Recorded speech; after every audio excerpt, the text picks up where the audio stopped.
Hello, my dear students. Welcome to my new lecture. So, in this lecture, we are going to study the diamond cubic crystal structure and zinc sulfide crystal structure. ये दोनों crystal structures आपस में linked हैं, इसलिए हम इनको एक साथ पढ़ रहे हैं. So, hope you will enjoy this lecture. So diamond cubic crystal structure. So, आप सबने diamond के बारे में सुना होगा. तो diamond क्या है? Diamond is the hardest natural material on the earth. Okay. सो वो जो हार्डनेस है वो कहां से आती है? वो हार्डनेस उसके स्ट्रक्चर से आती है, ना कि उसके मास से आती है. वैसे ही क्या है कि जो परफेक्ट ऑर्डरिंग है कार्बन एटम्स की, वो उसको किससे अलग करता है? It makes it different from the graphite structure. क्योंकि हमें पता है कार्बन जो है ग्रेफाइट में भी क्रिस्टलाइज होता है, डायमंड में भी क्रिस्टलाइज होता है. तो आपको पता है diamond is both priceless and hardest material on the earth. Okay, so it is unbreakable. So वो स्ट्रेंथ जो है वो कहां से आती है? उसकी ऑर्डरिंग से आती है, एटम्स की ऑर्डरिंग से आती है, एटम्स के स्ट्रक्चर से आती है. वही हम पढ़ने जा रहे हैं. तो डायमंड क्यूबिक क्रिस्टल स्ट्रक्चर कैसा होता है उसको हम यहां पर देखेंगे. ठीक है. तो जब हम क्रिस्टल स्ट्रक्चर्स पढ़ते हैं तो क्रिस्टल स्ट्रक्चर्स को हम सर्टेन पैरामीटर्स के बेसिस पर पढ़ते हैं. सर्टेन पैरामीटर्स मतलब हम सबसे पहले देखते हैं उसका लैटिस क्या है, फिर उसका बेसिस क्या है, एंड सो ऑन.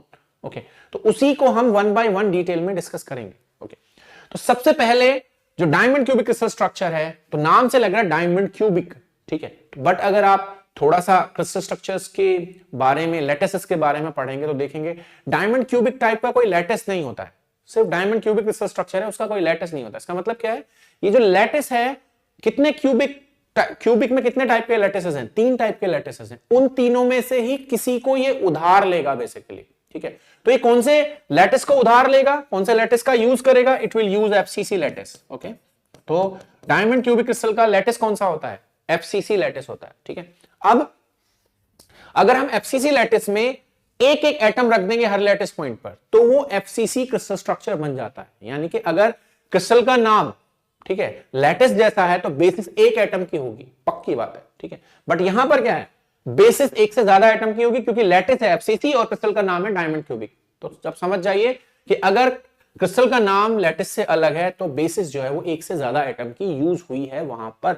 ओके, तो एफसीसी लैटिस है, हमें पता है लैटिस एफसीसी ऐसा दिखता है. उसका जो कॉर्नर लैटिस पॉइंट है वो कंट्रीब्यूट करता है 1/8, और ऐसे कितने होते हैं? 8. तो इफेक्टिव लैटिस पॉइंट आता है 1 कॉर्नर से. ओके, फेस वाला जो लैटिस पॉइंट है वो कंट्रीब्यूट करता है हाफ. ऐसे कितने फेसेस हैं? फेस सेंटर पोजीशंस है 6. सो ये कंट्रीब्यूट करता है 3. तो total number of lattice points कितने हो जाते हैं? Total number of lattice points हो जाते हैं 4.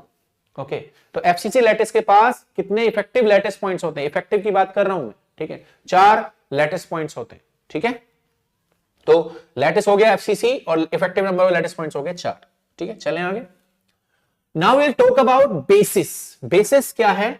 बेसिस है कि how many atoms you are attaching to each lattice point. मतलब हर एक लैटिस पॉइंट पर आप कितने एटम्स रख रहे हैं. तो यहां पर बेसिस के जो अंदर एटम्स हैं वो हैं 2 एटम्स. ओके, अब भाई 2 एटम्स आप कैसे रखेंगे, किन किन पोजीशंस पर रखेंगे दोनों एटम्स को, ये उस बात के ऊपर भी डिपेंड करता है. ठीक है, तो इन दोनों की जो लोकेशन है ना एटम्स की, वो आपको बिल्कुल याद रखनी पड़ेगी.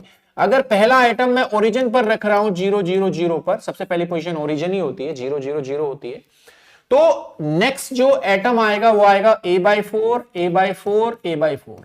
या अगर हम नॉर्मलाइज करके लिखेंगे तो A को हम हटा भी सकते हैं. We can only write 1/4 1/4 1/4. ठीक है, तो अगर ये क्यूब है जिसकी साइड कितनी है? A है. ओके, तो ये जो A/4 A/4 A/4 पोजीशन है, ये बेसिकली हमें बताता है कि x में हमें कितना चलना पड़ेगा? A/4. y में कितना चलना पड़ेगा? A/4. और z में कितना चलना पड़ेगा? A/4. ठीक है, तो अगर मैं XYZ डिफाइन करता हूं यहां से, इसमें ये x है, ये इधर इनटू द पेज y है, एंड ऊपर z है. ओके, तो बेसिकली हम क्या है? x में चलेंगे A/4, y में चलेंगे A/4. तो बेसिकली क्या है? x में चले A/4, फिर y में चले A/4 into the page, and then ऊपर की तरफ चले A/4. तो हम कहां पहुंचेंगे? यहां. तो ये पोजीशन हमें कहां मिलेगी? Body diagonal. बॉडी डायगोनल क्या होता है भाई? बॉडी डायगोनल होता है इस कॉर्नर से और उस कॉर्नर तक मिलाने वाला जो डायगोनल होता है ना, उसको हम बॉडी डायगोनल बोलते हैं. ठीक है, तो इसका मतलब क्या है? ये जो एटम है, जो बेसिस के जो 2 एटम हैं, अगर एक एटम को मैं कहां मानता हूं, एक एटम को मैं कहां पुट करता हूं? ये लैटिस है. ये please understand, this is lattice and this is what? Crystal. ये क्रिस्टल का यूनिट सेल है और ये लैटिस का यूनिट सेल है। तो हम बेसिकली क्या कर रहे हैं, ये लैटिस में हम क्या अटैच कर रहे हैं, बेसिस कितने एटम्स की, 2 एटम्स की। तो हमें क्रिस्टल स्ट्रक्चर मिल जा रहा है वहां पे, क्रिस्टल स्ट्रक्चर यूनिट सेल। ठीक, तो एक एटम तो मैंने कहां अटैच कर दिया है, कार्बन का, यहां 0 0 0 पे। तो दूसरा एटम इसके रेस्पेक्ट में कहां जाएगा। ठीक है, तो आप बेसिकली एक सिंगल एटम नहीं पुट कर रहे हैं, आप एक डंबल पुट कर रहे हैं। डंबल में 2, डंबल देखा है ना, डंबल में 2 एटम्स होते हैं, एक इस तरफ एक इस तरफ। तो एक डंबल के एटम की पोजीशन कहां है, 0 0 0 है। तो दूसरे डंबल के एटम की पोजीशन कहां रहेगी, दूसरे डंबल के एटम की पोजीशन रहेगी A/4 A/4 A/4।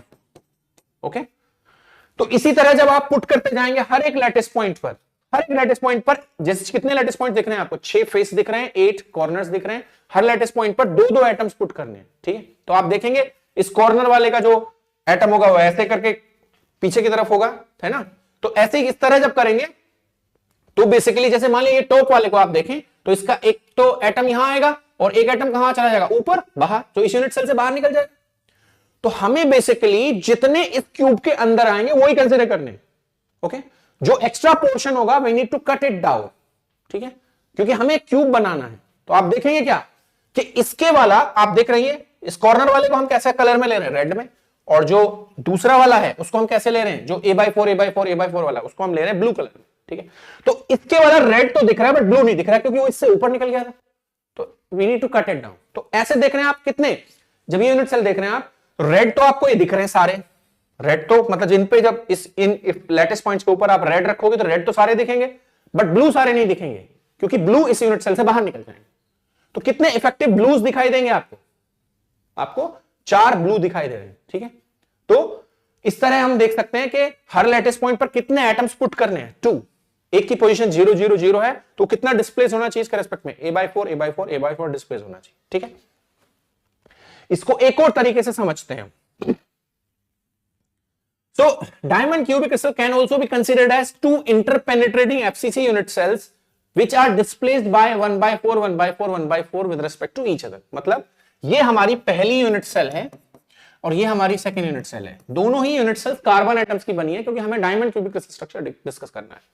तो अगर मैं कहता हूं कि ये वाला कॉर्नर एटम जिसमें हमने ये माना है ये X है, ये Y है और ये Z है, और ये 0 0 0 पे रखा है, ओके, तो उसका ये वाला एटम कहां रुक जाना चाहिए, it should stop at A/4 A/4 A/4।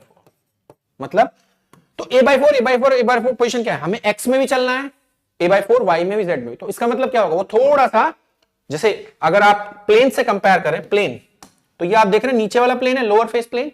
ठीक है, तो ये जो प्लेन होगा इसका वाला, जब इसमें आप इसको पेनिट्रेट कराओगे ऐसे करके, डायगोनल कह लो, ठीक है, तो ये वाला जो एटम होगा, ठीक है, वो कहीं यहां होगा, ऊपर उठा हुआ होगा।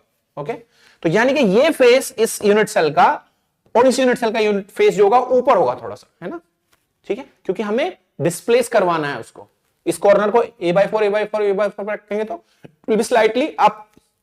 वैसे ये वाला फेस देख रहे हैं लेफ्ट साइड वाला, ये थोड़ा सा इधर खिसका हुआ होगा। आप फ्रंट फेस देख रहे हैं, इसका थोड़ा सा अंदर की तरफ डिस्प्लेस्ड होगा। इसलिए क्या होगा, जो अपर फेस के 4 एटम्स हैं, राइट फेस के 4 एटम्स हैं और बैक फेस के जो एटम्स हैं, ठीक है, they will be out of this unit cell.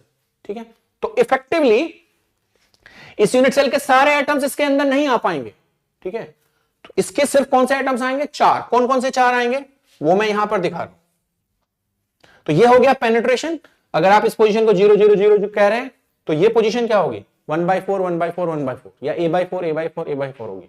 ठीक है, तो जब हम एक्स्ट्रा पोर्शन को कट डाउन करेंगे, अपर face, right side face, back face, तो आपको ऐसी सिचुएशन दिखाई देगी। पहली यूनिट सेल के सारे एटम्स काउंट होंगे और सेकेंड यूनिट सेल के कौन से एटम्स काउंट होंगे, ओनली कॉर्नर, एक कॉर्नर, क्योंकि ये कितने पर था, A/4 A/4 A/4 पर था। Lower face centre atom, front face centre atom and left side face centre atom. ठीक है, तो इन दोनों की मर्जिंग से जो क्रिस्टल स्ट्रक्चर जनरेट होगा वो कुछ ऐसा दिखेगा। ठीक है, तो ये जो 4 एटम्स हैं वो कौन कौन से हैं, सेकंड यूनिट सेल के, जब हम उसको इंटरपेनिट्रेशन की हेल्प से देख रहे हैं, 2 FCC यूनिट सेल्स ली, उनको इंटरपेनिट्रेट करवाया, कॉर्नर एटम के कोऑर्डिनेट 0 0 0 रखे, तो इसके कोऑर्डिनेट्स क्या रखेंगे, A/4 A/4 A/4 रखेंगे इसके ब्लू के। ओके, तो इससे हमारे इफेक्टिव एटम्स कितने निकल कर आएंगे? तो हमें पता है क्या कि कॉर्नर वाला कितना कंट्रीब्यूट करता है? It contributes 1/8 into 8, so it will be 1। Face कितना कंट्रीब्यूट करता है? Red 1/2 into 6 3। तो ये टोटल मिलाकर आया 4। कौन सी यूनिट सेल से? फर्स्ट यूनिट सेल से 4 आया। कौन सी यूनिट सेल से? फर्स्ट से। ठीक है, अभी ब्लू जो है ब्लू कंप्लीटली अंदर है, तो कितना कंट्रीब्यूशन होगा? हर एक ब्लू का फुल कंट्रीब्यूशन होगा। तो 1 into 4 कितने आए? 4। तो पहली यूनिट सेल से कितने आए? 4। दूसरी यूनिट सेल से कितने आए? 4। तो कितने इफेक्टिव नंबर ऑफ एटम्स होंगे इस यूनिट सेल के अंदर डायमंड क्यूबिक में? 8। ठीक है, या आप उसको दूसरे तरीके से कैसे समझेंगे? दूसरे तरीके से आप उसको ऐसे समझेंगे क्या कि इसका लैटिस कौन सा है? इसका लैटिस है FCC। तो कितने इफेक्टिव लैटिस पॉइंट्स होते हैं? 4। हर लैटिस पॉइंट पर कितने एटम अटैच किए जा रहे हैं? 2। तो कितने इफेक्टिव नंबर ऑफ एटम्स हो गए उसके पास? 8। तो डायमंड क्यूबिक यूनिट सेल में इफेक्टिव नंबर ऑफ एटम्स होते हैं 8। तो आप उसको ऐसे भी समझ सकते हैं कि 4 + 4, पहली यूनिट सेल से 4, सेकंड यूनिट सेल से 4, या आप उसको FCC लैटिस लेकर 2 एटम्स की बेसिस आप ले सकते हैं। ठीक है, now we come to their position. Position क्या है भाई उनकी? ठीक है, उनकी पोजीशन क्या है? तो हम देख रहे हैं, अगर हम इसको कह रहे हैं, we are saying that this is x, और अंदर की तरफ जो डायरेक्शन है वो y है, और ऊपर की तरफ जो डायरेक्शन है वो z है। ओके ओके, तो अगर ये 0 0 0 है, तो हम इस एटम तक, फेस सेंटर एटम तक पहुंचेंगे तो क्या कोऑर्डिनेट्स होंगे? x में चलना पड़ेगा a/2, और y में चलना पड़ेगा a/2, और z में चलना पड़ेगा 0। ठीक है, यानी कि इस फेस सेंटर एटम के पोजीशन कोऑर्डिनेट्स क्या हैं? दे आर x का वैल्यू a/2, y का वैल्यू a/2 और z का वैल्यू 0। ओके, वैसे ही क्या है, ये जो लेफ्ट साइड वाला कॉर्नर है उसके कोऑर्डिनेट्स क्या होंगे? उसके कोऑर्डिनेट्स होंगे ये, क्योंकि सिर्फ कौन से प्लेन में है? It is in YZ plane. तो x का वैल्यू होगा 0, y का वैल्यू होगा a/2 और z का वैल्यू होगा a/2। ओके, वैसे फ्रंट की बात करें, फ्रंट है XZ प्लेन में, तो x की वैल्यू होगी a/2, y की वैल्यू होगी 0 और z की वैल्यू होगी a/2। ओके, अब आप कहेंगे मैं क्यों कह रहा हूं ऐसा?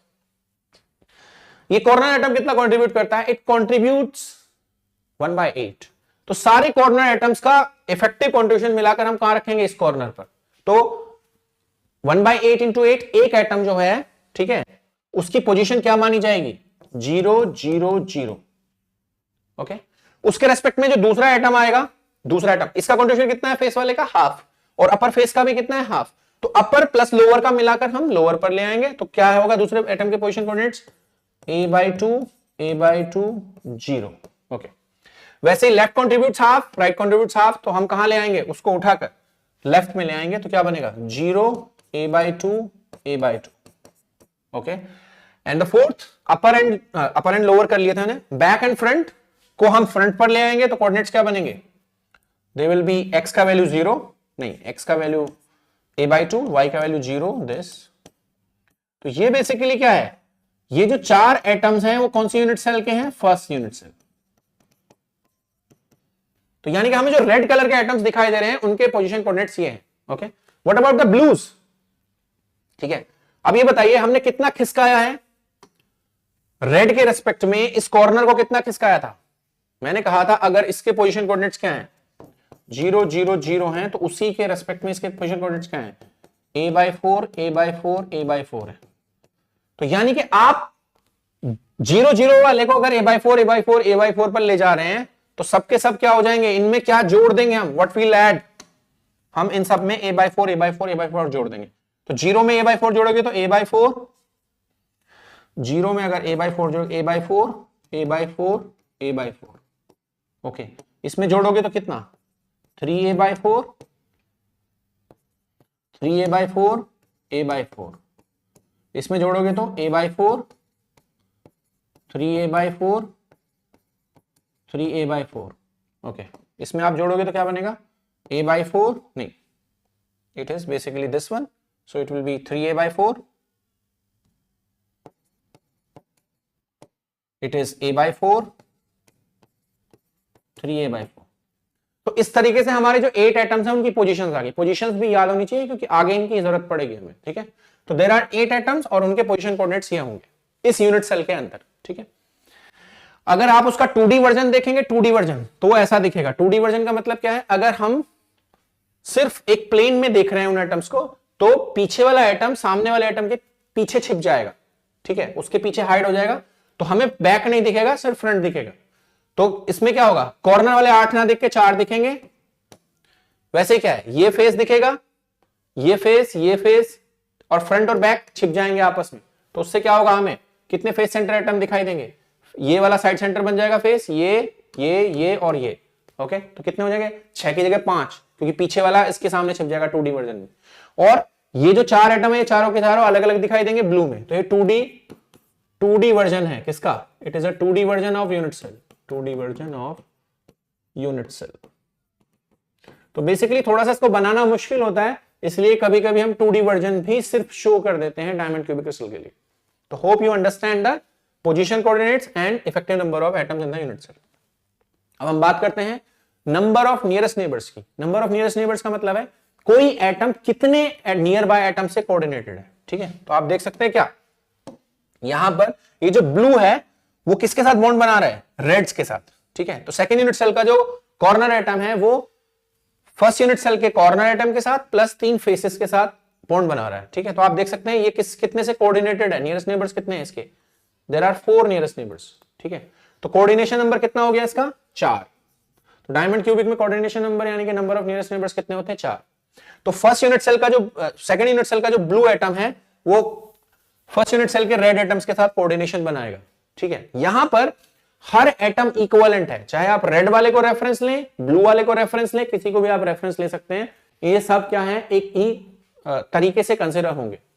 गॉट इट, ठीक है। तो डिस्टेंस कितनी होगी भाई, डिस्टेंस निकालने के आपके पास 2 तरीके हैं। आप क्या कर सकते हैं, हमें पता है कि ये जो एटम है वो बॉडी डायगोनल के लॉन्ग रखा हुआ है, तो आप एक तो बॉडी डायगोनल खींच सकते हैं यहां से यहां तक। तो पता है आपको कि क्यूब की साइड अगर ए है तो इस बॉडी डायगोनल की जो लंबाई होगी वो होगी √3a। तो ये एटम कहां पर लाई करेगा, इसके 1/4 में लाई करेगा। तो √3a is the distance divided by 4 आप कर सकते हैं नियरेस्ट नेबर डिस्टेंस निकालने के लिए। या इसका एक और तरीका मैं आपको बता रहा हूं, वो क्या कर सकते हैं आप, वो ये कर सकते हैं आप, you can take the help of position coordinates, ठीक है। तो यहां वाला जो एटम है, यहां वाला जो एटम है उसके पोजीशन कोऑर्डिनेट्स क्या है, a000, और यहां वाला जो एटम है उसके पोजीशन कोऑर्डिनेट्स हैं a/4, a/4, a/4। ओके, तो आप क्या कर सकते हैं, अगर आप ब्लू वाले को रेफरेंस मान रहे हैं या रेड वाले को रेफरेंस मान रहे हैं तो आप एक वेक्टर ड्रॉ कर सकते हैं यहां से यहां। वेक्टर सबको ड्रॉ करने आते होंगे आई होप, ठीक है। तो इसको हम रेफरेंस मान रहे हैं, तो यहां से यहां तक का वेक्टर ड्रॉ किया, तो उस वेक्टर को जो मैं बोल रहा हूं वो बोल रहा हूं आर वेक्टर nn।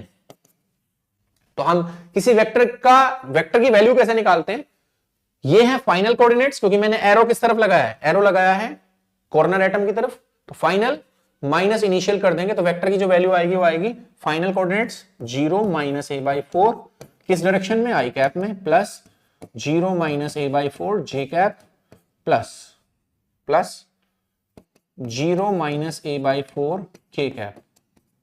ओके, तो यहां पर a/4 इज कॉमन, तो वेक्टर आया क्या, -i माइनस का j माइनस का k। ओके, ठीक है भाई, ये वेक्टर आ गया। अब वेक्टर की मैग्नीट्यूड जो होता है, किसी वेक्टर का मैग्नीट्यूड, वो आपको डिस्टेंस देगा, कौन सी distance, dnn nearest neighbour distance. So ये क्या होगी, a/4 is common, under root coefficient of x square plus coefficient of y square plus coefficient of z square. मतलब जब हम वेक्टर का मैग्नीट्यूड निकालते हैं तो x का कोफिशिएंट का स्क्वायर, y का कोफिशिएंट का स्क्वायर, z के कोफिशिएंट का स्क्वायर, ये कितना है, √3, तो ये होगा √3 a/4। तो ऐसे करके भी आप नियरेस्ट नेबर डिस्टेंस निकाल सकते हैं। आप या तो क्या करें, बॉडी डायगोनल √3a लें, उसको बाय 4 कर दें, या आप इस वेक्टर की हेल्प से निकाल सकते हैं, आपकी मर्जी। चलें आगे। सो सेकंड नियरेस्ट नेबर्स, अब देखिए हमने देखा कि किसी भी ब्लू के लिए रेड उसका नियरेस्ट नेबर है, ओके। बट ब्लू के लिए ब्लू जो होगा, मतलब उसकी खुद की सेकंड यूनिट सेल का जो फेस सेंटर एटम होगा, हमने कैसे मर्जिंग कराई थी, होप यू रिमेंबर, हमने मर्जिंग कराई थी ऐसे देखो, ये सेकंड यूनिट सेल का एटम था, ये वाला ब्लू, ओके, और ये सेकंड यूनिट सेल का एटम। तो ये वाला एटम का नियरेस्ट नेबर कौन है, ये atom red, but second nearest neighbour कौन होगा, ये इसका खुद का एटम, ओके। तो हमें देखना है कि ऐसे कितने होंगे, ठीक है। तो अगर हम यहां पर आप देखें, if you look at this carefully, ठीक है, तो ये इसका सेकेंड नियरेस्ट नेबर है। तो अगर हम इसके चारों तरफ देखें, इसके चारों तरफ मतलब इसके साइड में भी एक क्यूब हो, ओके, उसको लें, और फिर सामने की तरफ भी एक क्यूब लें, ओके, तो बेसिकली क्या होगा, उनके जो फेस सेंटर एटम्स होंगे, ठीक है, कौन से फेस सेंटर एटम्स, यहां पर एक फेस सेंटर आएगा, यहां पे एक फेस सेंटर आएगा, यहां पे एक फेस सेंटर आएगा, तो इसके क्या होंगे, दे will B second nearest neighbours of this, okay. मतलब फर्स्ट यूनिट सेल के कॉर्नर एटम के लिए उसका फर्स्ट यूनिट सेल का face centre atom second unit neighbour होगा, या सेकंड यूनिट सेल के कॉर्नर एटम के लिए सेकंड यूनिट सेल का कॉर्नर एटम ही, सॉरी, फेस सेंटर एटम ही क्या होगा, फर्स्ट यूनिट सेल के कॉर्नर एटम के लिए फर्स्ट यूनिट सेल का face centre atom second unit neighbour होगा, ओके। तो ऐसे कितने होंगे, 1 2 3 4, कौन से प्लेन में होंगे, एक्स वाई में होंगे, 4 ही किसमें होंगे, फ्रंट, ठीक है, 4 ही किसमें होंगे, एक्स जेड में होंगे, ठीक है, और 4 ही कौन से वाले में होंगे, इस वाले में होंगे। तो कितने हो जाएंगे कुल मिलाकर, ठीक है, कुल मिलाकर हो जाएंगे 4 + 4 + 4 12।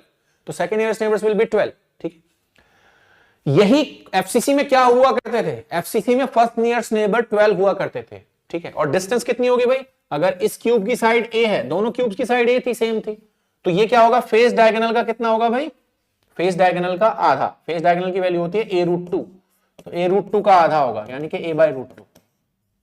तो होप यू अंडरस्टैंड कि सेकंड नियरेस्ट नेबर्स कितने हैं, 12, और डिस्टेंस कितनी है, a/√2, ओके। हम उसको वेक्टर की हेल्प से भी कर सकते हैं, तो पहले मैं लिख देता हूं, number of second nearest neighbours 12, और डिस्टेंस कितनी है, a/√2। आप चाहें तो बेसिकली क्या कर सकते हैं, आप यहां से भी देख सकते हैं इसको, कैसे भाई, मैंने कहा रेफरेंस में कोई डिफरेंस नहीं होता, आप ब्लू को रेफरेंस मानो या रेड को रेफरेंस मानो, इट डजंट मैटर, ओके। तो ये रेड है, तो इसमें हम देख रहे हैं इसके साइड में जो यूनिट सेल है उसका फ्रंट फेस ये है, नीचे जो यूनिट सेल है उसका फ्रंट फेस ये है, और इसके नीचे जो यूनिट सेल है उसका फ्रंट फेस ये है, ठीक है। तो रेड के लिए रेड ही सेकंड नियरेस्ट नेबर है, रेड के लिए रेड ही क्या है, बेसिकली फर्स्ट नियरेस्ट नेबर। इसको रेफरेंस मानता हूं अगर मैं, तो इसका रेड सेकंड नियरेस्ट नेबर है, 1 2 3 4, तो ये हमारा क्या है, x, ये हमारा क्या है, z, और अंदर की तरफ क्या है, into the page it is y, okay. तो xz प्लेन में मैंने 4 एटम्स आपको दिखाए हैं, जो फ्रंट फेसेस में, जो 4 क्यूब्स होंगे उनके फ्रंट फेसेस वाले, ठीक है। तो ये कितने दिख रहे हैं आपको, ये कौन सा प्लेन है, ये x है, ये z है, तो xz प्लेन में आपको कितने दिख रहे हैं, 4, ठीक है। तो 4 xz प्लेन में होंगे, फिर 4 ही कौन से में होंगे, yz में ऐसे वाले प्लेन में होंगे, फिर 4 ही कौन से में होंगे, yz प्लेन में होंगे, ऐसे जो होगा सामने खड़ा हुआ ऐसे, ठीक है। तो 12 हो जाए, ओके। नाउ डिस्टेंस आप देख सकते हैं, ये टोटल लेंथ कितनी है, a√2 डिवाइड बाय 2, तो वहां से कर सकते हैं, डन भाई। तो किसी को भी रेफरेंस मान के आप कर सकते हैं, रेड रेड या blue blue. Next, third nearest neighbours. Now please understand, पहले मैंने इस रेड को रेफरेंस माना था, तो ये रेड इसका कैसे काम कर रहा था, this red was working as second nearest neighbour, ठीक है। बट अगर आप क्या करते हैं, if you take this blue as a reference, this blue as a reference, then this red will work as third nearest neighbour, ठीक है। इसके लिए सेकंड नियरेस्ट नेबर का काम करता है, बट इसके लिए कैसा काम करेगा, अगर मैं 1/4 1/4 1/4 को ओरिजिन ले लेता हूं 0 0 0 के बजाय, तो this will work as a third nearest neighbour, okay. तो थर्ड नियरेस्ट, तो बेसिकली क्या है, ब्लू को रेफरेंस लेने पर ब्लू का रेड फर्स्ट नियरेस्ट नेबर था, ब्लू का ब्लू सेकंड नियरेस्ट नेबर था, ब्लू का रेड क्या होगा, थर्ड नियरेस्ट नेबर होगा, ठीक है। तो ये थर्ड नियरेस्ट नेबर होगा, ठीक है। अगर आपको डिस्टेंस इसका वैल्यू निकालनी है इस वेक्टर की, तो ये हो गया हमारा x, into the page direction क्या हो गई y, और अब क्या हो गई z, इसको, ठीक है, हमने इसको रेफरेंस माना है, और इसके कोऑर्डिनेट्स क्या होंगे, अगर मैंने इधर x into the page y और ऊपर z माना है, तो हमें क्या कैसे पहुंचना पड़ेगा, z में हमें नेगेटिव चलना पड़ेगा -a/2, और x में हमें पॉजिटिव चलना पड़ेगा। तो इसके कोऑर्डिनेट्स क्या होंगे, x की वैल्यू +a/2, y की वैल्यू 0, और this -a/2, okay.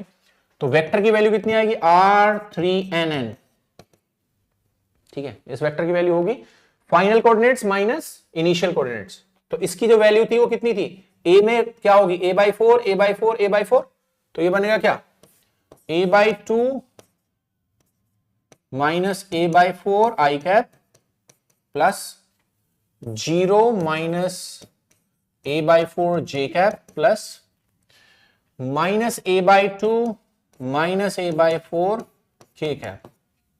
Okay, so इससे जो हमारी वैल्यू निकल के आएगी वो आएगी a by 4 इज कॉमन, तो a by 2 में से a by 4 माइनस करेंगे तो क्या बचेगा a by 4, तो a by 4 कॉमन ले लिया तो i कैप प्लस का, यहां से a by 4 कॉमन लेंगे तो माइनस का j बचेगा, एंड वो दोनों माइनस माइनस है तो ऐड हो जाएंगे तो क्या बचेगा, तो यहां बचेगा माइनस का 3k कैप, 3 हो जाएगा बेसिकली, वो 3a by 4 हो जाएगा, a by 2 plus a by 4। Okay, इस वेक्टर का जब आप मैग्नीट्यूड निकालोगे 3nn मैग्नीट्यूड, वो करेगा थर्ड नियरेस्ट नेबर डिस्टेंस के लिए काम, तो ये बनेगा कितना a by 4 is common, under root coefficient of x का स्क्वायर, कोफिशिएंट ऑफ y का स्क्वायर, कोफिशिएंट ऑफ z का स्क्वायर, तो ये बनेगा 1 का स्क्वायर 1 प्लस 1 प्लस 9 कितना हो गया √11 a by 4, तो थर्ड नियरेस्ट नेबर डिस्टेंस हुई √11 a by 4। तो डायमंड क्यूबिक क्रिस्टल में थर्ड नियरेस्ट नेबर डिस्टेंस कितनी होती है √11 by 4। अब हमें काउंट करना है नंबर कितना होगा, ठीक है। तो नंबर काउंट करने के लिए मैं बता देता हूं आपको नंबर कैसे काउंट करेंगे। ये जो ब्लू है जिसको आप रेफरेंस ले रहे हो ना, ठीक है, जो ब्लू जिसको आप रेफरेंस ले रहे हो ये, ठीक है, तो उसके लिए ये एटम, ओके, एक्सजेड प्लेन में जो ये वाला है ये 1 हो गया, ओके, ये वाला एटम भी क्या होगा, ये वाला एटम भी थर्ड नियरेस्ट नेबर होगा, कितने हो गए 2। तो क्या ये भी होगा, ये नहीं होगा, इसको आपको खुद चेक करना है, मैं इसके कोऑर्डिनेट्स लिख देता हूं, आप डिस्टेंस चेक करना, डिस्टेंस इससे ज्यादा आएगी वो थर्ड नियरेस्ट नेबर नहीं होगा ये, ठीक है। इसके कोऑर्डिनेट्स क्या होंगे, इसमें आपको x में भी नेगेटिव चलना पड़ेगा यहां पहुंचने के लिए और z में भी नेगेटिव, तो इसका मतलब क्या होगा minus a by 2 0 minus a by 2 इसके कोऑर्डिनेट्स होंगे। आप चेक करेंगे थर्ड नियरेस्ट नेबर नहीं है, इसका मतलब मुझे xz प्लेन में कितने थर्ड नियरेस्ट नेबर्स मिल रहे हैं, ओनली xz प्लेन में मिल रहे हैं 2। जब मैं yz प्लेन लूंगा ऐसे वाला तो उसमें भी मिलेंगे मुझे 2, जब मैं xy प्लेन लूंगा तो मुझे मिलेंगे 2, तो कितने हो जाएंगे टोटल मिलाकर हो जाएंगे 2 प्लस 2 प्लस 2 कितने हो गए 6। ओके, 6 है नहीं, अभी और भी है, कौन है, now we'll look at this, इसको रेफरेंस मान रहे हैं हम, इसके रेस्पेक्ट में जो कॉर्नर वाला होगा, कॉर्नर ये भी सेम डिस्टेंस पर होगा, ये x के अलोंग जो कॉर्नर है, ठीक है, तो ये कितना हो गया, ये होगा बेसिकली ये कितने हो गए 6, ये होगा 7 नंबर x के अलोंग कॉर्नर, फिर ऐसे ही पीछे y के अलोंग कॉर्नर होगा 8, ओके, एंड z के अलोंग कॉर्नर होगा 9, कितने हो गए अब तक, तो x के अलोंग 1 1 1 1 एंड 1 3 हो गए, ठीक है, x के अलोंग, z के अलोंग एंड y के अलोंग, ठीक है, प्लस अभी 3 और बचे, प्लस कौन कौन, देखिए इसके कितने फेसेस थे इस क्यूब के फेसेस थे 6, उसमें फ्रंट फेस, लोअर फेस और left side face nearest neighbours हैं, जो बाकी बचे 3 फेस, ये वाला फेस ये थर्ड नियरेस्ट नेबर है, तो कौन होगा, दिस विल बी, कितने हो गए अभी तक 9 हो गए, ये हो गया 10, अपर फेस हो गया 11 एंड बैक फेस हो गया कितना 12, तो फेसेस से आएंगे 3, बचे हुए फेसेस से कितने हो गए कुल मिलाकर 12, तो number of third nearest neighbours are 12, distance is a √11 by 4, you must remember it, ठीक है, इसको एक बार रिवाइज कर लें, ठीक है। Volume of the unit cell, जो ये कन्वेंशनल यूनिट सेल है, एक क्यूब है, ए साइड का एक क्यूब है, तो उसका वॉल्यूम कितना होगा a cube, okay. Primitive unit cell का वॉल्यूम कैसे निकालते हैं भैया, प्रिमिटिव सेल का वॉल्यूम होता है conventional unit cell divided by effective number of lattice points, effective number of lattice points in unit cell, effective number of lattice points in unit, atom नहीं lattice points, तो कौन सी lattice कौन सा है, लैटिस है एफसीसी लैटिस है, lattice points कितने होते हैं एफसीसी लैटिस के पास, एफसीसी लैटिस के पास लैटिस पॉइंट्स होते हैं 4, तो यूनिट सेल का वॉल्यूम कितना है कन्वेंशनल यूनिट सेल का a क्यूब, और लैटिस पॉइंट्स कितने हैं 4, तो a क्यूब बाय 4 होगा, ठीक है। तो प्रिमिटिव यूनिट सेल किसको कहते हैं, which contains 1 effective lattice point, ठीक है, तो 4 लैटिस पॉइंट्स कितना वॉल्यूम ऑक्यूपाई कर रहे हैं एफसीसी लैटिस में, a क्यूब, तो एक कितना ऑक्यूपाई करेगा a cube by 4, got it. Atomic density, atomic density होती है number of atoms per unit volume. कितने इफेक्टिव नंबर ऑफ एटम्स हैं? 8। कितने वॉल्यूम में है? a क्यूब, तो 8 by a cube. This is also an important parameter. Atomic density को हम नंबर डेंसिटी भी कहते हैं। 8 बाय a क्यूब होती है डायमंड क्यूबिक क्रिस्टल में। You should remember this thing. Okay, APF atomic packing factor. Atomic packing factor define होता है volume of the atoms volume occupied by the atoms in the unit cell divided by volume of the unit cell। तो कितने atoms हैं? 8। कितना volume occupy कर रहा है एक एटम? 4/3 pi R cube. क्योंकि एटम का जो शेप है वो क्या है? स्फीयर है। ओके, यूनिट सेल एक क्यूब है, कितनी साइड का? ए का, तो A cube. A and R का रिलेशन क्या है? हमने लिखा था nearest neighbour distance 2r is √3a body diagonal का 1/4, ये लिखा था हमने। तो यहां हम चेंज कर देंगे, ऊपर क्या आ जाएगा? 32 pi R cube divided by 3a cube, मतलब होगा कितना? 8r बाय √3 का क्यूब। ओके, तो इसको थोड़ा सिंप्लीफाई करेंगे। सिंप्लीफाई कैसे करेंगे भाई? 32 pi R cube divided bye 3, ये √3 वाला ऊपर क्या पहुंच जाएगा? 3√3 डिनोमिनेटर से, divide by 8 into 8 into 8 R cube. R cube is cancelled, 3 is cancelled, 8 कितना? 4 टाइम्स, और ये कितना हो गया? 2। कितना आ रहा है answer? Answer is coming out to be √3 pi by 8 into 2 16, √3 pi by 16 diamond cubic crystal का पैकिंग फैक्टर। इसको अगर न्यूमेरिकल वैल्यू निकालोगे तो आएगा 0.34, it means 34%। So what this signifies? ये सिग्निफाई करता है कि जो एटम्स हैं उन्होंने कितना वॉल्यूम ऑक्यूपाई कर रखा है यूनिट सेल में। So atoms are occupying only 34% of the total volume, rest 66% is empty. ठीक है, तो आप देख सकते हैं डायमंड क्यूबिक का पैकिंग फैक्टर सिंपल क्यूबिक से भी कम है। उसका 52% है, इसका 34%, but it is still hardest material on the earth. इसका मतलब क्या है? जो बेसिकली उसकी जो हार्डनेस है या जो उसकी स्ट्रेंथ है वो कहां से नहीं आती? उसकी जो स्ट्रेंथ है वो पैकिंग फैक्टर से नहीं आती है। वो कितना डेंसली पैक्ड है, कितना वॉल्यूम एटम्स ने ऑक्यूपाई कर रखा है। It comes from the structure, it comes from the bonding, कि कितनी स्ट्रॉन्ग बॉन्डिंग वो कार्बन कार्बन एटम्स रखते हैं, तो वो स्ट्रक्चर से ही डिसाइड होती है। ठीक है, तो ये फिजिकली बता रहा है कि वॉल्यूम जो ऑक्यूपाई कर रखा है एटम्स ने एक क्यूब के अंदर, स्फीयर्स ने एक क्यूब के अंदर, वो ओनली 34% कर रखा है। You should know how to calculate it and what is the value of it. Packing तो मैंने बताया था, अगर किसी भी क्रिस्टल की 3D क्रिस्टल की पैकिंग एपीएफ 74% से कम है या कोऑर्डिनेशन नंबर 12 से कम है, ओके, कोऑर्डिनेशन नंबर अगर लेस देन 12 है तो उसको हम कहते हैं लूज पैक्ड स्ट्रक्चर।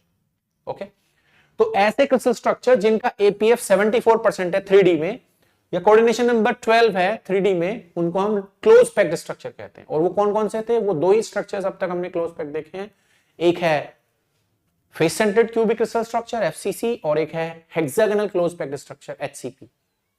तो ये कैसा बना? इसका एपीएफ 34% है, 74% से बहुत कम है, कोऑर्डिनेशन नंबर 4 है, 12 से कम है। इसका मतलब एक ऐसा स्ट्रक्चर है, it is a loose packed structure, loose packed structure. तो भाई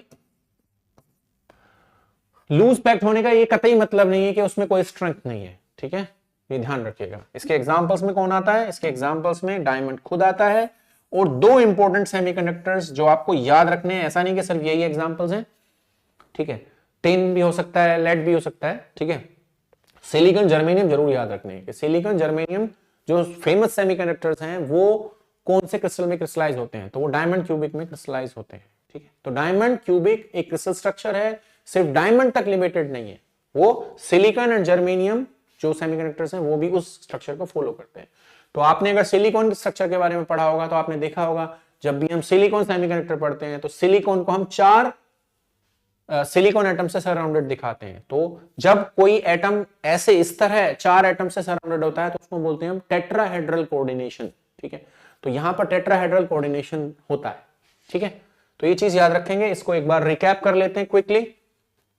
तो डायमंड क्यूबिक के बारे में पढ़ रहे हैं, तो डायमंड जो स्ट्रक्चर है, ठीक है, डायमंड जो है वो एक प्रीशियस मटेरियल है, ठीक है। तो आपने देखा होगा डायमंड प्राइसलेस, मतलब डायमंड की क्या है, कॉस्ट काफी ज्यादा होती है। तो उसका स्ट्रक्चर कैसा होता है, कार्बन एटम्स का बना होता है, लैटिस एफसीसी होता है, 4 इफेक्टिव लैटिस पॉइंट्स होते हैं। उनका अरेंजमेंट कैसा होता है, कुछ atoms carbon atoms FCC position में होते हैं, कुछ क्या होते हैं टेट्राहेड्रल पोजीशन में होते हैं। ये जो आप देख रहे हो ये टेट्राहेड्रल कोऑर्डिनेशन है ये, ठीक है। तो कितने इफेक्टिव बेसिस में कितने एटम्स हैं, 2 एटम्स हैं, दोनों की पोजीशंस याद रखनी है, ठीक है। उसके बाद कैसे बनता है वो इंटरपेनिट्रेशन ऑफ 2 एफसीसी यूनिट सेल से। तो पहले के कंट्रीब्यूशन कितना आता है, पहले का कंट्रीब्यूशन 4 आता है, दूसरे का कंट्रीब्यूशन भी 4 आता है, बट वो कौन से 4 होते हैं, एक कॉर्नर और 3 फेस, ओके। तो इस तरह effective number of atoms unit cell में हो जाते हैं 8, और उन सब की पोजीशंस आपको ध्यान में रखनी है, बहुत आसान है। पहले आप क्या करेंगे, कॉर्नर की पोजीशन और 3 फेस सेंटर की पोजीशन लिखेंगे, और उसमें क्या ऐड कर देंगे, a/4 a/4 a/4, ठीक है। फिर हम बात करेंगे coordination number of nearest neighbours 4 होते हैं, और डिस्टेंस हमने निकाला √3 a/4, बॉडी डायगोनल का 1/4। ऐसे सेकंड नियरेस्ट नेबर्स 12 होते हैं, जो एफसीसी में फर्स्ट होते हैं वो डायमंड क्यूबिक में सेकंड होते हैं। डिस्टेंस क्या होगी, फेस डायगोनल का आधा, a/√2। थर्ड नियरेस्ट नेबर्स में क्या होगा, पहली यूनिट सेल के, ठीक है, पहली यूनिट सेल के लिए सेकंड यूनिट सेल के जो एटम्स थे वो फर्स्ट नियरेस्ट नेबर थे, ठीक है। फिर फर्स्ट के एटम्स खुद के लिए क्या थे, ठीक है, सेकंड नियरेस्ट नेबर्स थे, और फर्स्ट के लिए जो सेकंड यूनिट सेल के एटम्स होंगे वो थर्ड होंगे। तो ऐसे ब्लू रेड स्विफ्ट होता चला जाएगा, ठीक है। तो ब्लू के लिए ब्लू वाले, ठीक है, सेकंड नियरेस्ट नेबर होंगे, तो ब्लू के लिए रेड वाले थर्ड नियरेस्ट नेबर्स होंगे, ठीक है। तो बेसिकली क्या है, ये थर्ड नियरेस्ट नेबर डिस्टेंस हमने निकाली और इनका नंबर निकाला 12। Volume of unit cell a³, volume of pyramid unit cell उससे डिफरेंट होती है। पिरामिड यूनिट सेल में इफेक्टिव लैटिस पॉइंट 1 होता है, इसलिए 4 के लिए वॉल्यूम कितना है a³, तो 1 के लिए वॉल्यूम कितना होगा a³/4। एटॉमिक डेंसिटी, एटम्स हैं, नंबर ऑफ एटम्स हैं 8, वॉल्यूम कितना है a³, तो 8/a³। APF कि कितना वॉल्यूम एटम्स ने ऑक्यूपाई कर रखा है, इफेक्टिव एटम्स हैं 8, हर एक एटम एक स्फीयर है, तो इतना वॉल्यूम ऑक्यूपाई करेगा। a³ is the volume of the unit cell. A and R का रिलेशनशिप पुट करेंगे तो विल गेट दिस 34%। तो 34% पैकिंग फैक्टर काफी कम है, तो ये एक लूज पैक्ड स्ट्रक्चर है। और कौन कौन इसको फॉलो करते हैं, डायमंड खुद करता है, सिलिकॉन, जर्मेनियम, लेड, टिन वगैरह इसको करते हैं, ओके। इससे रिलेटेड एक और स्ट्रक्चर हम पढ़ने जा रहे हैं quickly, zinc sulphide crystal structure. तो जिंक सल्फाइड क्रिस्टल स्ट्रक्चर बिल्कुल डायमंड क्यूबिक जैसा ही है, बस एक डिफरेंस है, क्या, अगर जो हमने पढ़ा था ना इंटरपेनिट्रेशन ऑफ 2 एफसीसी यूनिट सेल्स, अगर पहली यूनिट सेल किसकी बनी है, पहली यूनिट सेल किसकी बनी है, अगर पहली यूनिट सेल जिंक एटम्स की बनी है, ठीक है, या सल्फर एटम्स की बनी है, तो दूसरी यूनिट सेल जिंक एटम्स की बनी होगी, ओके। तो जब आप इंटरपेनिट्रेशन करेंगे तो जो जिंक एटम है it will be surrounded by 4 sulphurs, okay. तो ये जो स्ट्रक्चर है वो एक मोलिकुलर स्ट्रक्चर है। Why it is a molecular structure, क्योंकि यहां पर क्या बनेगा, ZnS मॉलिक्यूल बनेगा, ओके।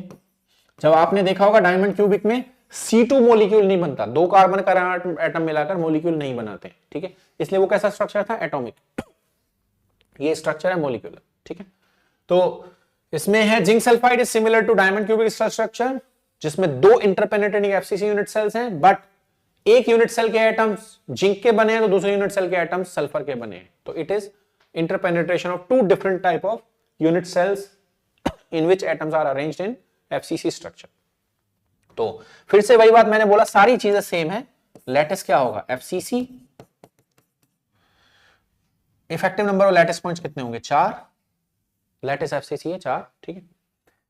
फिर आती है बात बेसिस की। बेसिस में इस बार ध्यान रखना है, बेसिस में 2 एटम्स तो होंगे, बट वो 2 एटम्स सिमिलर टाइप के नहीं होंगे। पिछली बार डायमंड में क्या था, दोनों कार्बन कार्बन थे या दोनों सिलिकॉन थे। इस बार क्या होगा, एक एटम क्या होगा, अगर जिंक का होगा तो दूसरा एटम क्या होगा, सल्फर का होगा। तो यानी कि अगर जिंक एटम की पोजीशन क्या होगी, जिंक एटम की पोजीशन 0 0 0 होगी, तो सल्फर एटम की position a/4 a/4 a/4, sorry.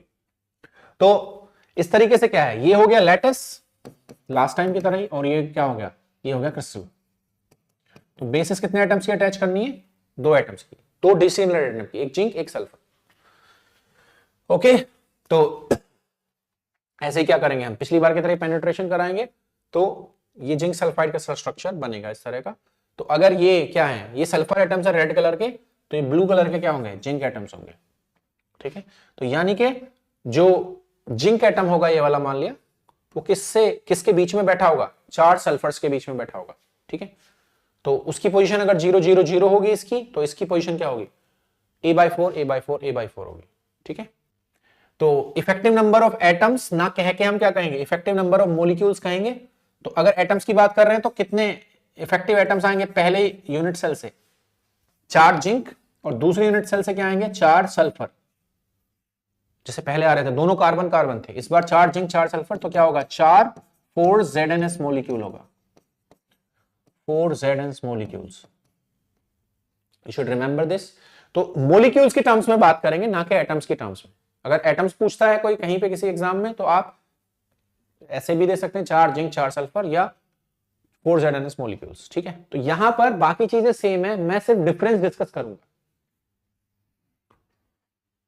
Number of nearest neighbours वही होगा 4, डिस्टेंस क्या होगा, बॉडी डायगोनल का 1/4, बट यहां रिप्रेजेंटेशन का तरीका बदल गया, क्योंकि एक एटम क्या है, स्मॉलर है, दूसरा एटम क्या है, लार्जर है। पहले क्या था, दोनों कार्बन कार्बन या दोनों सिलिकॉन सिलिकॉन थे, सबका रेडियस कितना था, R+R। इस बार जो रेडियस होगा वो क्या होगा, R zinc plus R sulphur. तो मतलब तरीका बदल जाएगा रिप्रेजेंटेशन का, बाकी सब कुछ क्या रहेगा, सेम। ओके, तो प्लीज नोट इट, ये मॉलिक्यूलर स्ट्रक्चर है। Okay, next, number of second nearest neighbours वही होंगे जो पहले थे, कितने, 12। डिस्टेंस कितनी होगी, A/√2।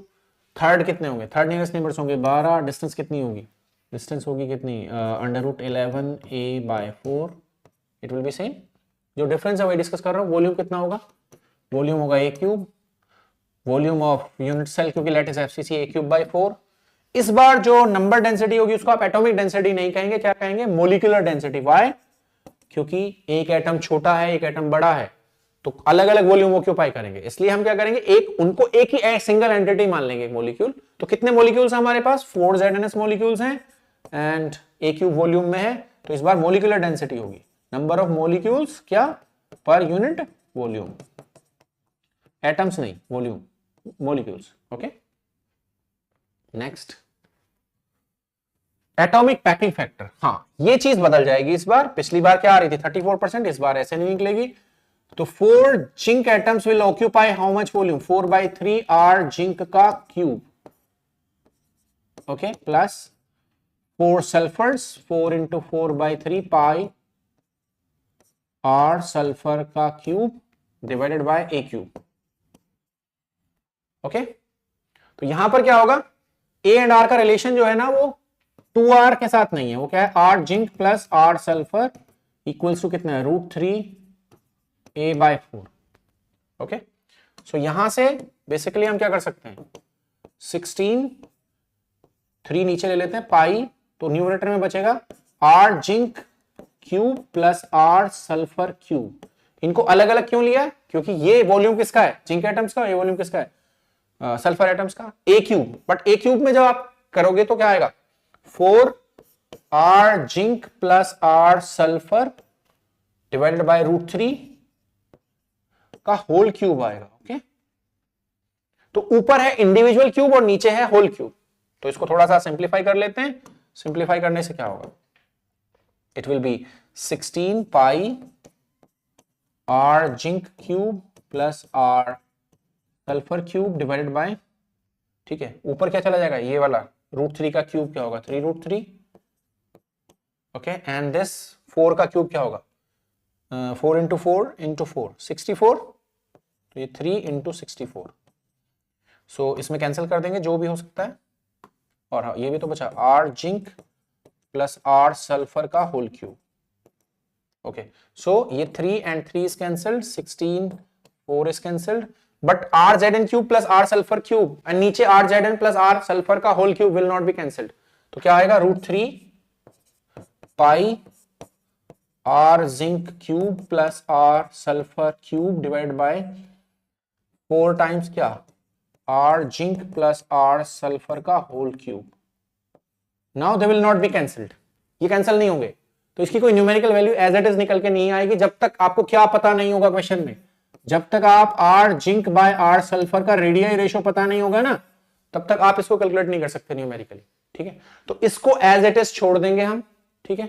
तो मैंने आपको तरीका बता दिया मॉलिक्यूलर क्रिस्टल में कैसे आप एपीएफ निकालेंगे। तो इसकी जो वैल्यू है कैंसिल ना होने की वजह से कुछ ऐसी नहीं निकल के आ रही है जैसे उसमें आती थी, क्या 68%, 52%, 34% लाइक दैट।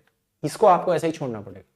बट हम न्यूमेरिकल वैल्यू निकाल सकते हैं जब क्या पता होगा हमें, R zinc over R sulphur या R sulphur over R zinc का रेडियाई रेशो पता होगा, क्योंकि हम इसमें से कॉमन ले सकते हैं आर जिंक क्यूब या आर सल्फर क्यूब, नीचे से कॉमन ले सकते हैं, तो रेडियाई रेशो की टर्म्स में हम निकाल सकते हैं। Got it?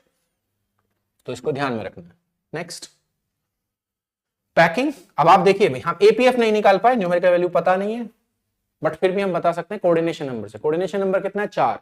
तो ऑब्वियस सी बात है क्या है, कोऑर्डिनेशन नंबर 12 से कम है तो एक ऐसा स्ट्रक्चर है loose packed. Okay, now examples. तो एक तो खुद जिंक सल्फाइड ही हो गया, और जो कंपाउंड सेमीकंडक्टर होता है ना, गैलियम आर्सेनाइड, ठीक है, आपने पढ़ा होगा band gap of gallium arsenide. Although में बैंड गैप की बात अभी नहीं करने की जरूरत है, 1.43 इलेक्ट्रॉन वोल्ट होता है गैलियम आर्सेनाइड, इंफ्रारेड रीजन में इसका बैंड गैप लाई करता है। तो वो एक कंपाउंड सेमीकंडक्टर है, उसका वो जो है वो जिंक सल्फाइड क्रिस्टल स्ट्रक्चर में क्रिस्टलाइज होता है, ठीक है। इंडियम फास्फाइड या कैडमियम सल्फाइड भी कंपाउंड टाइप के सेमीकंडक्टर हैं जो कौन सा स्ट्रक्चर फॉलो करते हैं, zinc sulphide crystal structure follow करते हैं। Zinc sulphide itself follows diamond cubic crystal structure, ठीक है। सो इस तरह आप देख सकते हैं क्या कि दोनों क्रिस्टल स्ट्रक्चर्स रिलेटेड है, उनके लैटिसेस सेम है, बेसिस एक में सेम टाइप की है, एटम्स दोनों सेम है, एक में डिफरेंट टाइप की है, तो उससे दो अलग अलग तरह के क्रिस्टल स्ट्रक्चर्स जनरेट हो जाते हैं, ठीक है। तो hope you will follow that lecture, okay, and you will share with your friends, ठीक है। We will upload more lectures, please watch and subscribe. Thank you so much, see you in the next class. Thank you.